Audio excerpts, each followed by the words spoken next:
마태복음 24장 15절로 35절까지입니다. 그러므로 너희가 선지자 다니엘이 말한 바 멸망에 가증한 것이 거룩한 곳에 선 것을 보거든 읽는 자는 깨달을진저 그때 유대에 있는 자들은 산으로 도망할지어다. 지붕 위에 있는 자는 집 안에 있는 물건을 가지러 내려가지 말며 밭에 있는 자는 겉옷을 가지러 뒤로 돌이키지 말지어다. 그날에는 아이벤 자들과 젖 먹이는 자들에게 화가 있으리로다. 너희 도망하는 일이 겨울에나 안식일이 되지 않도록 기도하라. 이는 그때에 큰 혼란이 있겠습니다. 창세로부터 지금까지 이런 환란이 없었고 후에도 없으리라. 그날들을 감하지 아니하면 모든 육체가 구원을 얻지 못할 것이나 그러나 택하신 자들을 위하여 그 날들을 감하시리라. 그때 사람이 너희에게 말하되 보라 그리스도가 여기 있다 혹은 저기 있다 하여도 믿지 말라. 거짓 그리스도들과 거짓 선지자들이 일어나 큰 표적과 기사를 보여 할 수만 있으면 택하신 자들도 미혹하리라. 보라 내가 너희에게 미리 말하였노라. 그러면 사람들이 너희에게 말하되 보라 그리스도가 광야에 있다 하여도 나가지 말고 보라 골방에 있다 하여도 믿지 말라. 번개가 동편에서 나서 서편까지 번쩍임같이 인자의 임함도 그러하리라. 죽음이 있는 곳에는 독수리들이 모일 것이니라. 그날 환난 후에 즉시 해가 어두워지며 달이 빛을 내지 아니하며 별들이 하늘에서 떨어지며 하늘의 권능들이 흔들리리라. 그때 인자의 징조가 하늘에서 보이겠고 그때 땅의 모든 족속들이 통곡하며 그들이 인자가 구름을 타고 능력과 큰 영광으로 오는 것을 보리라. 그가 큰 나팔 소리와 함께 천사들을 보내리니 그들이 그의 택하신 자들을 하늘 이 끝에서 저 끝까지 사방에서 모으리라. 무화과 나무의 비유를 배우라. 그 가지가 연하여지고 잎사귀를 내면 여름이 가까운 줄 아나니 이와 같이 너희도 이 모든 일을 보거든 인자가 가까이 곧 문 앞에 이른 줄 알라. 내가 진실로 너희에게 말하노니 이 세대가 지나가기 전에 이 일이 다 일어나리라. 천지는 없어질지언정 내 말은 없어지지 아니하리라.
지난 주간에 일어난 강원도 산불은 오랜 가뭄으로 나무들은 말랐고 또 부는 바람에 의해서 강원도 전체가 마치 불바다가 된 것 같이 무섭게 화재가 일어났습니다. 강원도는 국가 재난지역으로 선포될 정도로 심각한 타격을 받았습니다. TV를 통해서 그 산불을 보는데 마치 종말의 한 부분을 눈으로 목격하는 것 같은 느낌이 들었습니다. 종말이 되면 불심판이 이 땅에 임한다고 했는데 그 광경을 일부 보는 것 같았습니다. 요즘 지구의 운명이 심상치 않습니다. 일본에서 큰 지진이 일어났고 쓰나미가 일어나고 방사능이 누출되고 정말 지구의 종말이 다가온 것 같은 그런 느낌이 있은 지가 엊그제 같습니다. 지금 지구는 점점 더워져서 만년설들이 이제 녹아서 내립니다. 그래서 히말라야 산 꼭대기에 있는 눈들이 지금 막 녹아서 흘러내리거든요. 그러다 보니까 옛날에 그 등반하던 사람들이 산에서 얼어서 죽은 또 추락해가서 죽은 이런 사람들이 있었는데 그 시체를 찾지를 못했거든요. 근데 지금 눈이 녹아버리니까 그 시체들이 눈에 자꾸 띄는 겁니다. 그래서 많은 시체들이 지금 그 등반로에서 발견되고 있고 네팔 당국은 이제 그 시체들 찾아가라 그렇게 이제 연락들을 하고 있습니다. 그러나 산에서 죽은 사람들은 산에서 등산하다가 죽는 것을 영광으로 알기 때문에 가족들은 그것을 시체를 운구해 가지고 우리나라로 가지고 오는데도 돈이 뭐 엄청나게 들기도 하지만 그냥 산에 묻히는 것을 더 좋아하기 때문에 그냥 그곳에 묻어주는 것 같습니다. 지구가 점점 사막화되고 있고 홍수와 지구는 빈번해지고 있습니다. 이것은 종말을 향해 가는 하나의 징조이고 지구 운명의 날 시계가 23시 58분을 가리키고 있습니다. 2분만 있으면 지구는 이제 끝난다는 것입니다. 이것은 과학자들이 함께 모여서 정치, 경제, 또 환경 이런 것들을 종합적으로 분석하고 검토해서 그 시계를 정하는 거거든요. 가히 우리는 종말을 살고 있다 이렇게 말해도 과언이 아닌 것 같습니다. 근데 종말은 구체적으로 언제 어디에서 어떻게 우리에게 찾아오게 될까요? 이것은 누구나 호기심을 갖고 있는 중요한 문제입니다. 예수님의 제자들도 종말의 시기에 관해서 관심이 많았습니다. 그래서 여러 차례 예수님에게 종말에 관해서 묻곤 했습니다. 종말에는 우주적인 종말이 있고 개인적인 종말이 있습니다. 우주적인 종말은 예수님의 재림으로 말미암아 이 땅에 역사가 끝남으로 오는 것입니다. 이 세상의 역사는 결코 많은 사람들이 생각하듯이 수소폭탄이 터져가지고 이 지구가 종말이 온다. 혹은 어떤 행성이 이제 이 지구에 나라들어 부딪혀가지고 지구가 박살이 남으로 말미암아서 끝이 온다. 이 생각들을 하곤 합니다만은 그렇게 오지는 않을 거고 성경적으로 말하면 역사를 시작하신 그분이 역사를 마감하는 것으로 끝나게 될 것입니다. 예수님이 다시 오시는 재림의 시기가 인류의 역사가 끝나는 시간이 될 것입니다. 개인적인 종말은 사람이 죽으면 결국은 주관적으로 역사는 끝나는 겁니다. 그런데 제가 옛날에는 우주적인 종말을 많이 생각했지만 점차 개인적인 종말을 많이 생각하게 됩니다. 나와 함께 곁에서 함께 신앙생활하던 동년배 친구들이라든지 우리 교우들이 세상을 떠나는 것들을 경험하면서 이제 이 종말이 사실 가까이 왔구나 하는 것들을 이제 느끼게 됩니다. 마태복음 24장은 복음서의 종말론입니다. 계시록에만 종말론이 있는 게 아니라 복음서에 있고, 신학자들은 복음서에 나와 있는 종말론이 더 상세하고 또 예수님이 직접 하신 말씀이기 때문에 더 권위가 있다, 이렇게 말씀을 합니다. 이 마태복음 24장은 예수님께서 예루살렘 성전을 가리키면서 이 성전이 다 무너져 내릴 것이다, 돌 하나도 돌 위에 남지 않고 다 무너뜨려지리라, 이렇게 말씀을 하셨습니다. 이때 제자들은 그 말씀에 근거해서 질문을 하죠. 우리에게 알려주십시오. 어느 때 이런 일이 있겠사오며 또 주의 임하심과 세상 끝에는 무슨 징조가 있사오리까? 이런 예수님에게 대한 질문에 답변하시기를 이렇게 말씀하십니다. 4절에 보면 예수께서 대답하여 이르시되 너희가 사람의 미혹을 받지 않도록 주의하라. 예수님은 제자들의 질문에 대해서 다른 방향으로 지금 말씀하고 계세요. 언제 종말이 오느냐 이렇게 물으니까 예수님은 미혹받지 말라 이렇게 말씀하셔요. 언제를 얘기하지 않으셔요. 사람들이 언제를 자꾸만 추구하고 어디에서 어떻게 여기에 관심을 갖게 되면 미혹되는 것입니다. 이단들은 언제 어디서 어떻게 종말이 온다는 걸 자꾸만 얘기를 함으로써 사람을 미혹해요. 그런데 예수님은 거기에는 별로 관심이 없고 그건 너희가 알 바도 아니라고 했어요.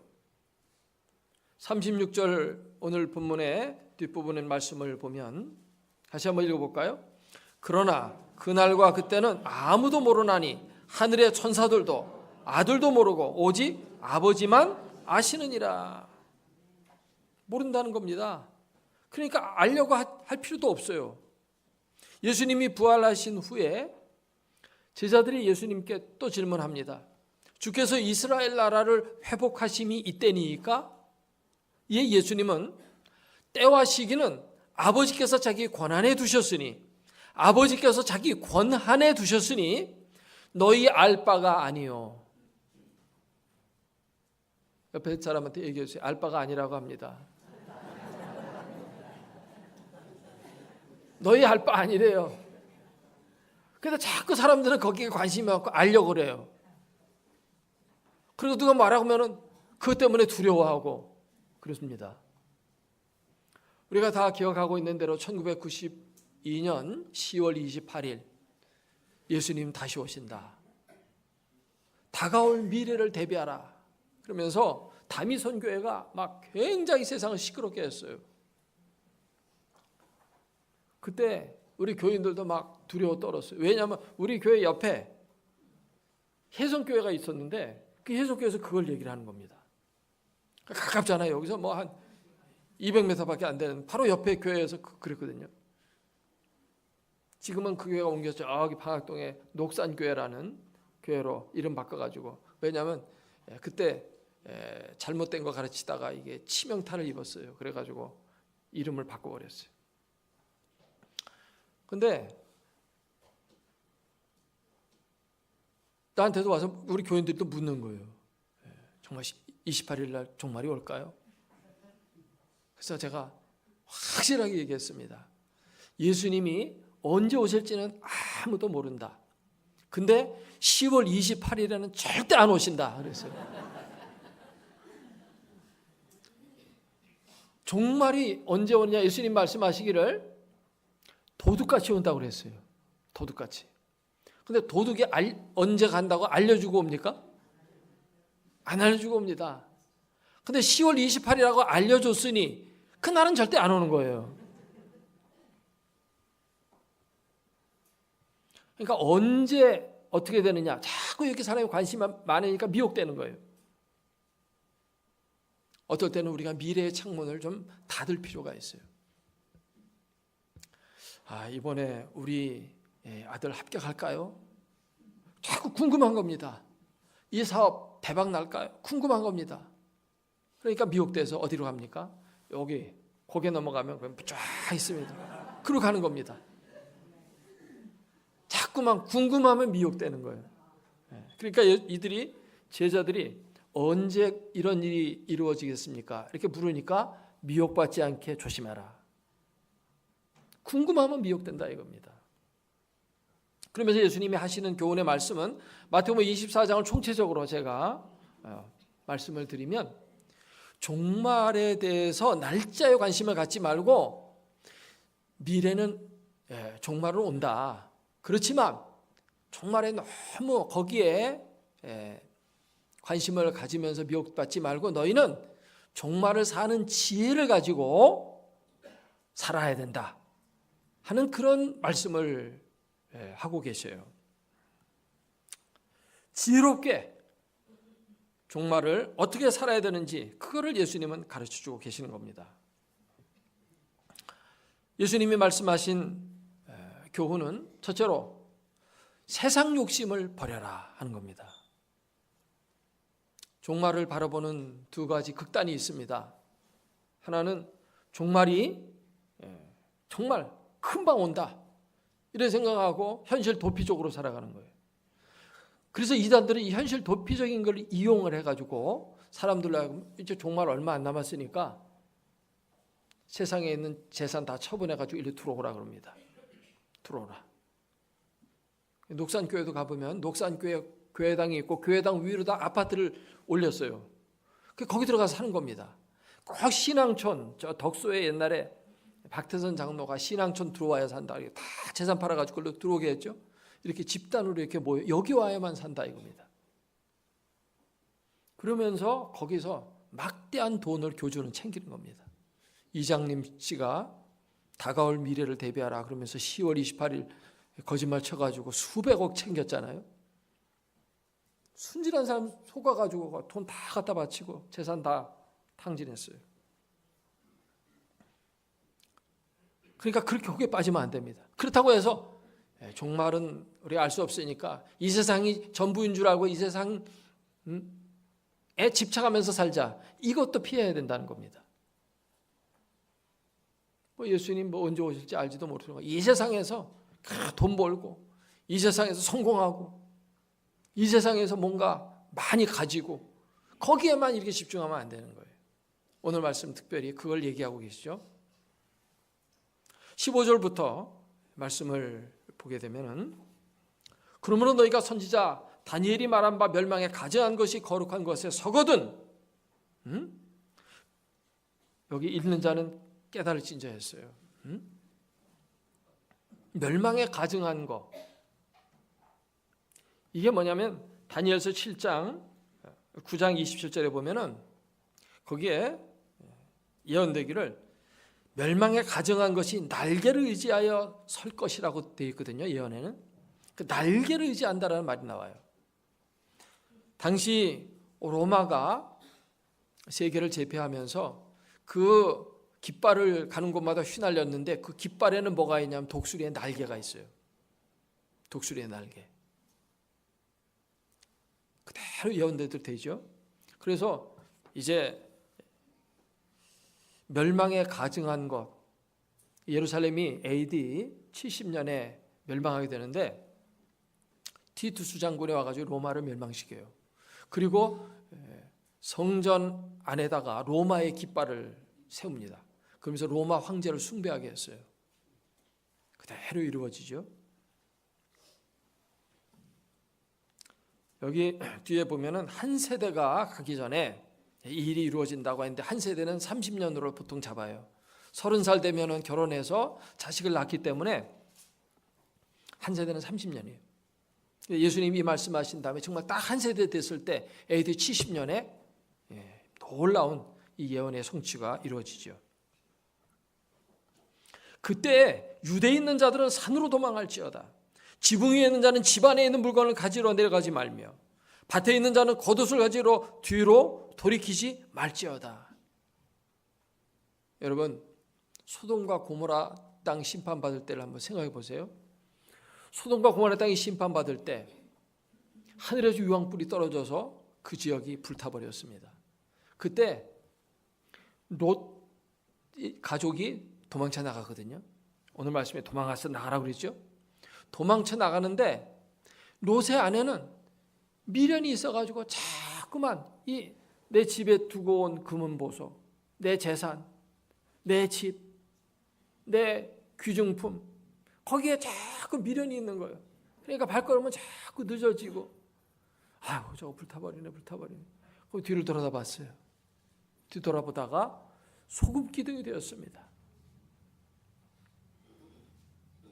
멸망할 세상에 너무 집착하지 말라는 것입니다. 그걸 우리에게 상상하게 보여주는 거예요. 여러분, 이 세상이 전부인 줄 알고 이 세상에만 그냥 매몰되어 살면 안 돼요. 너무 이 세상 욕심 거기 빠져 있으면 안 됩니다. 물론 우리가 이 세상 살기 때문에 필요를 따라서 집도 있어야 되고 뭔가 소유도 있어야 되겠지만, 그러면서 건강한 시민으로 사는 것이 필요하지만, 이 세상이 전부라고 생각하고 안 믿는 사람처럼 전부 이 세상 욕심내고 돈 벌고 쾌락을 즐기고 그 세상 사는 사람들과 똑같이 살면 망하는 겁니다. 세상 돌아보지 마라. 너무 집착하지 마라. 이렇게 말씀하고 있습니다. 우리는 비록 이 세상에 살고 있지만 이 세상에 속한 자들이 아닙니다. 우리의 시민권은 하늘에 있습니다. 날마다 천국에 대한 소망을 가지고 살아야 할 줄로 믿습니다. 그 다음에 우리가 종말을 사는 두 번째 지혜는 무엇이냐면 기도하라는 것입니다. 제가 예배를 시작하기 전에 베드로 전서 4장 7절 말씀을 낭송했어요. 만물의 마지막이 가까이 왔으니 그러므로 정신을 차리고 근신하여 깨어 뭐예요? 기도하라. 기도해야 돼요. 종말의 때는 그 어느 때보다 더 많은 기도가 필요한 줄로 믿습니다. 종말은 살기가 더 힘들어지는 때예요. 그래서 13절 말씀을 보게 되면은 이렇게 돼 있어요. 그러나 끝까지 견디는 자는 뭘 얻으리라? 구원을 얻으리라. 끝까지 견디는 자는, 쉽다는 얘기, 어렵다는 얘기예요. 어렵다는 얘기입니다. 그렇기 때문에 기도하지 않을 수 없어요. 우리가 최선을 다해서 영적인 싸움을 싸우고 인내를 가지고 노력을 하고 그렇게 해야 되겠지만, 그것만 한다고 되는 게 아니고 하나님의 도우심이 절대적으로 필요해요. 하나님이 돕지 않으면 그 환난을 이길 수가 없어요.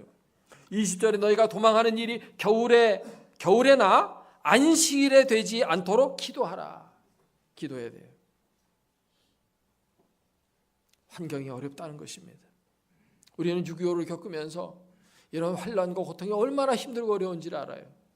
노래에도 나와 있듯이 눈보라가 몰아치던 그 흥남 부둣가에서 금순이를 잃어버리고 어린애는 앙앙 울지, 먹을 거는 없는데 밥 달라고 막 목을 놓아 울지, 날씨는 춥지, 따뜻한 불은 없지, 거할 집도 없지. 얼마나 힘들겠어요. 환난 때 우리가 인내를 할 때 육신을 갖고 있는지라 이걸 이기기가 상당히 어려운 거예요. 그러니까 기도하라는 것입니다. 21절에 이는 그때 큰 환난이 있겠음이라. 창세로부터 지금까지 이런 환난이 없었고 후에도 없으리라.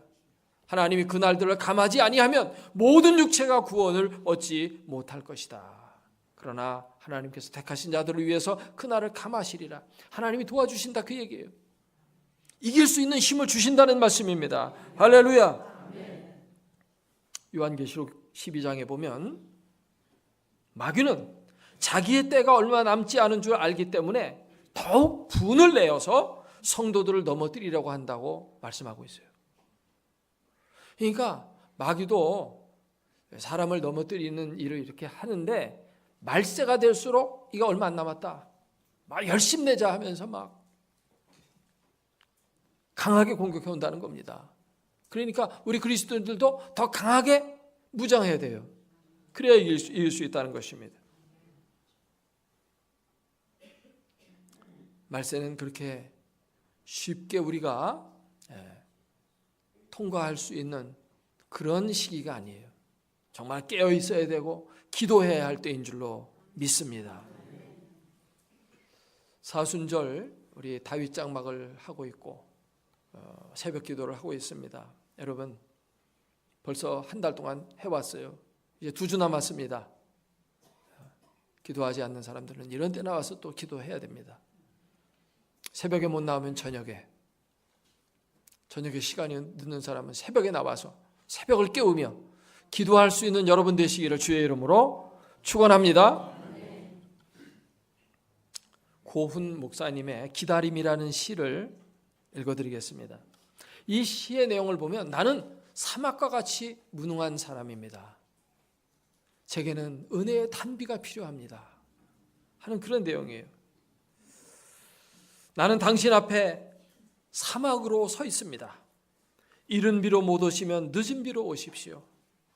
따로 샘을 파지 않겠습니다. 새로 뚝을 쌓지도 않겠습니다. 광대한 당신을 감당하기엔 나는 너무 작아.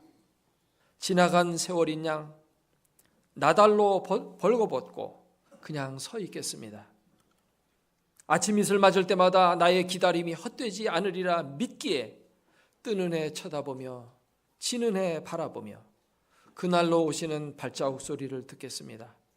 오늘도 나는 당신 앞에 사막으로 서 있습니다. 이른 비로 못 오시면 늦은 비로 오십시오.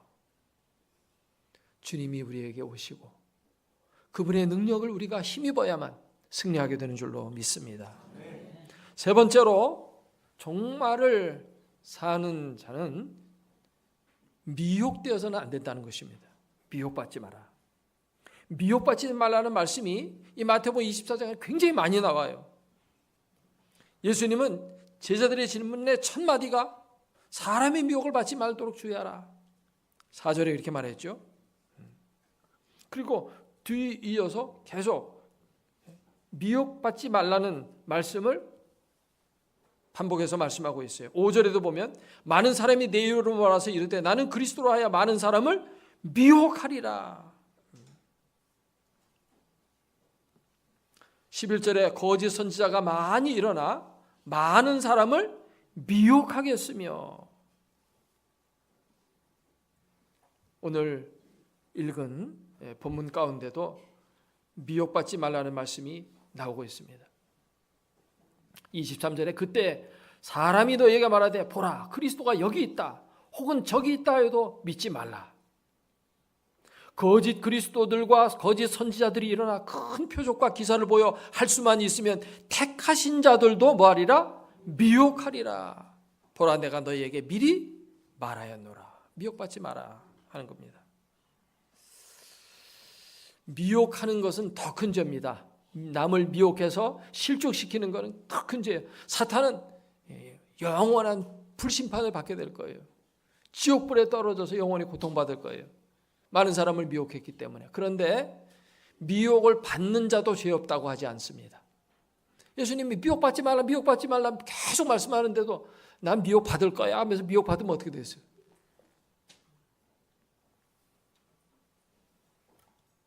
깨어서 기도하지 않고 미혹받는 거예요. 이단을 따라간 사람들, 이단이 미혹해서 이제 이단에 빠지잖아요. 근데 나중에 너 왜 이단 가서 엉뚱한 데 가서 헤맸어? 이렇게 이제 심판받을 때, 그때 제가 잘 몰랐습니다. 제가 그때 좀 미혹받았습니다. 그 사람이 우리 속였습니다. 우린 잘못 없습니다. 그 사람이 속여서 문제지 속아 넘어갔던 것도 죄예요. 속아 넘어간 것도 죄예요. 정신 차려야 됩니다. 말세가 될수록 영계는 더 탁해지고 많은 사람을 사탄은 미혹시킵니다. 근데 왜 사람들이 미혹당합니까? 진리를 알지 못하기 때문에. 두렵기 때문에. 그래서 미혹당하는 거예요. 그래서 우리는 미혹당하지 않기 위해서 진리 위에 견고히 서야 되고 하나님의 말씀을 붙들어야 돼요. 그래서 예수님이 종말에 대해 얘기하면서 말씀에 대한 얘기를 하는 것입니다. 35절 말씀해 보니까 천지는 없어질지언정 내 말은 없어지지 않는다.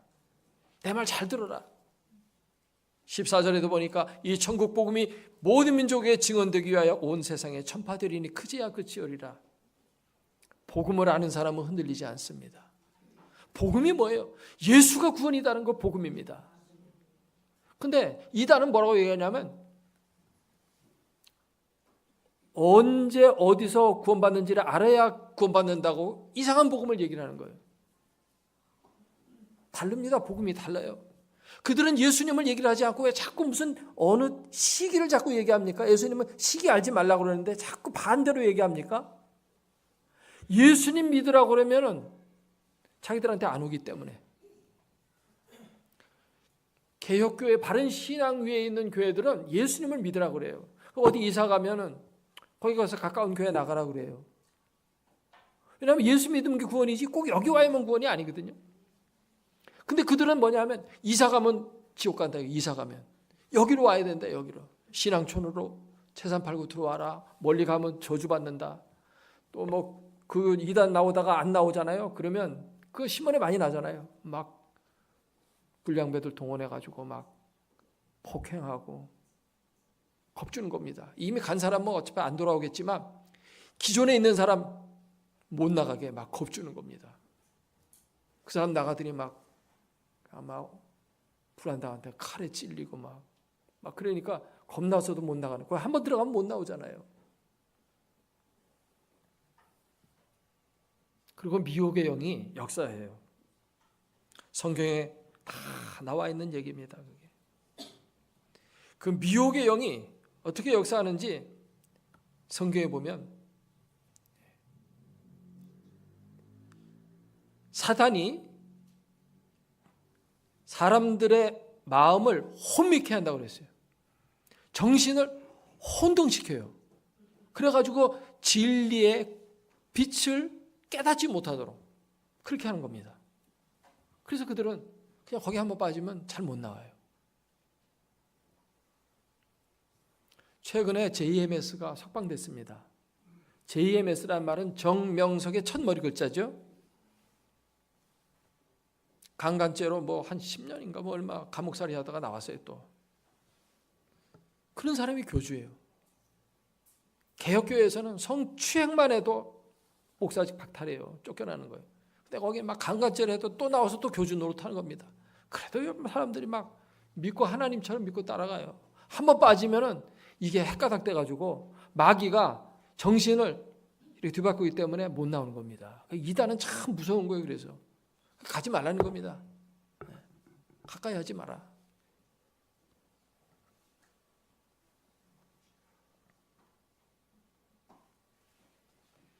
우리는 하나님의 말씀 위에 바르게 서야 돼요. 복음을 바르게 깨달아야 돼요. 무엇이 우리를 구원하는지를 알고 그것만 붙들으면 뭐 딴 거는 조금 잘 몰라도 교회 생활 뭐 어떻게 해야 되느냐 그런 거 잘 몰라도 우리의 구원과 관련된 복음만은 분명히 알아야 돼요. 그러면 흔들리지 않아요. 두렵지가 않습니다. 말씀을 정리하겠습니다. 어떤 사람이 배를 타고 남태평양을 여행하는데 갑자기 거센 풍랑이 바다 위에 일기 시작했습니다. 처음에는 잠깐 지나가는 것이겠거니 하고 생각했는데 바람은 더 거세지고 풍랑이 심해지면서 배가 크게 요동칩니다. 사람들은 두려워 떨었습니다. 이러다 죽는 거 아닌가. 그 중에 한 사람이 가판 위로 올라가서 선장을 보러 갔습니다. 가보니까 선장이 가판에서 탁 그 키를 붙들고 있어요. 근데 그의 얼굴에 미소가 있는 겁니다. 그 순간 안심이 되는 거예요. 선장은 거친 파도를 두려워하지 않아요.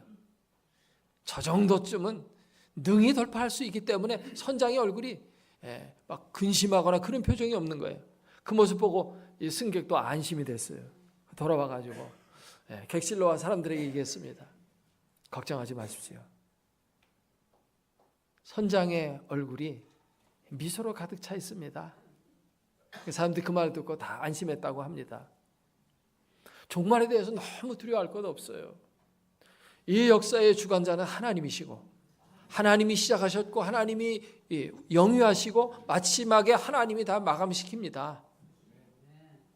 우리를 사랑하시는 그 하나님의 손 안에 이 역사가 있기 때문에 두려워할 게 하나도 없어요.